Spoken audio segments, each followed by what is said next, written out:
Crescent City Blues is one of the easier barrel house pieces, I think. There's a few tricky things here and there. For the most part, it's not too hard.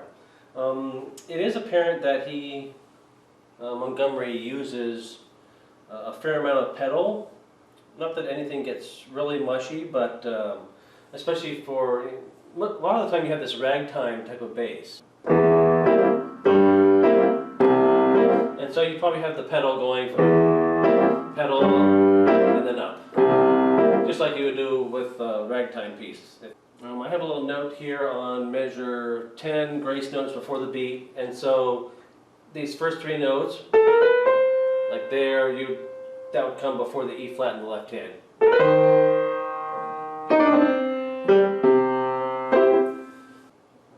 You'll notice he sort of alternates the harmonies on the cadences. Like in measure 12, we have it's a dominant chord, a 5 chord, with a sharp 5. So 7, but then the 5, the 5th of the chord,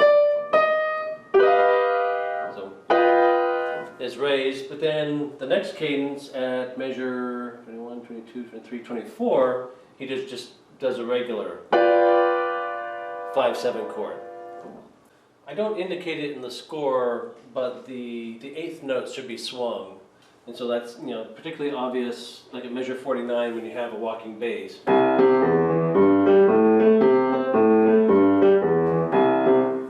And this is something that makes this a true barrel house piece, is that it doesn't have just one accompaniment figure throughout. A ragtime piece would usually have, a marching type of bass. Like that. Whereas a boogie-woogie piece would have like the walking bass throughout.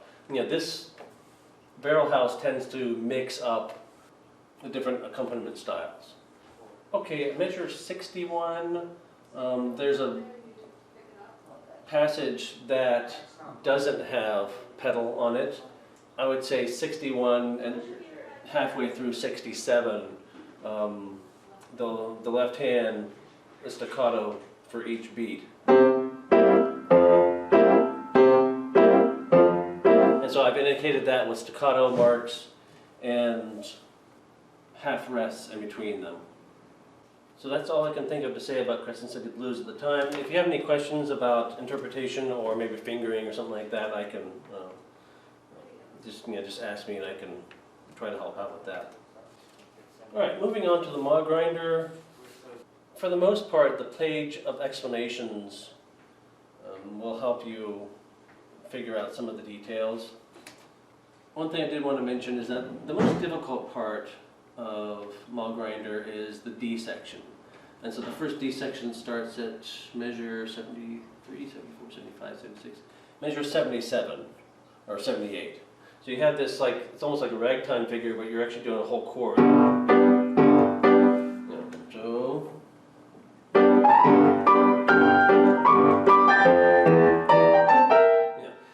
that I find the most difficult. You'll probably have to practice the most.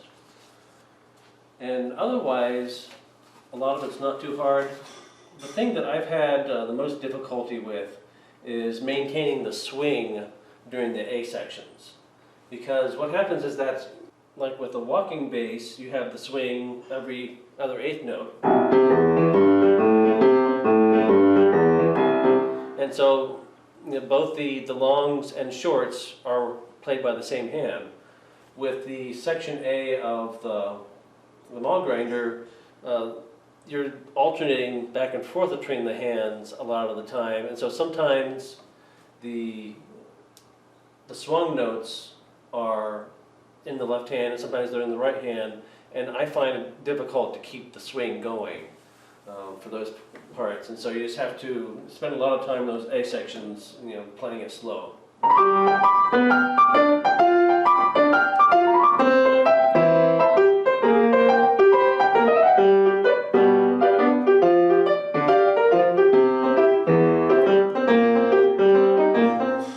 What happens to me is that when I get halfway through through it, I start playing it straight, like.